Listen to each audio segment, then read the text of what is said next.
சரி, இப்ப விஷயத்துக்கு வருவோம். பெரியார் அவர்கள் கிட்ட இருந்த அந்த செல்வாக்கையும் அந்த பதவிகளையும் அந்த பவரையும் வச்சுக்கிட்டு அவர் என்ன சொன்னார் தெரியுமா? இவ்வளவு செல்வாக்கு, இவ்வளவு பதவிகள், இவ்வளவு பவர் இருந்தோம் நான் ஒரு 5 பைசா காசு சம்பாதிச்சிருப்பேனா?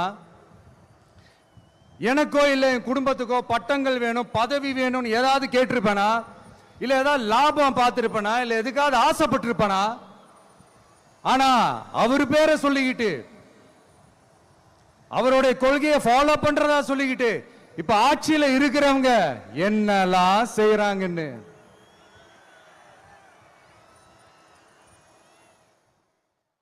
அதனாலதான் சொல்றோம், பெரியார் பேரை சொல்லிக்கிட்டு தயவு செஞ்சு கொள்ளையடிக்காதீங்கயா, தயவு செஞ்சு கொள்ளையடிக்காதீங்க. அவரு பேரை சொல்லிக்கிட்டு பெரியார் பேரை சொல்லி கொள்ளையடிக்கிற இவங்க தான் நம்மளுடைய அரசியல் எதிரி.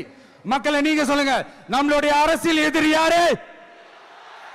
நம்மளுடைய கொள்கை எதிரி யாரு? ரிப்பீட், நம்மளுடைய அரசியல் எதிரி யாரு? நம்மளுடைய கொள்கை எதிரி யாரு? உங்களுக்கு புரியுது இல்ல? எனக்கு அது போதும்யா, எனக்கு வேற எதுவுமே தேவையில்லை.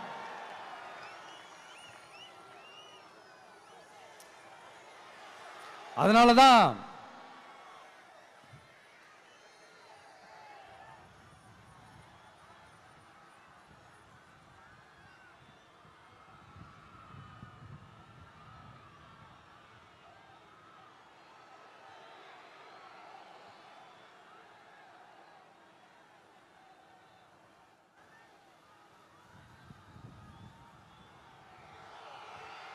உங்களுக்கு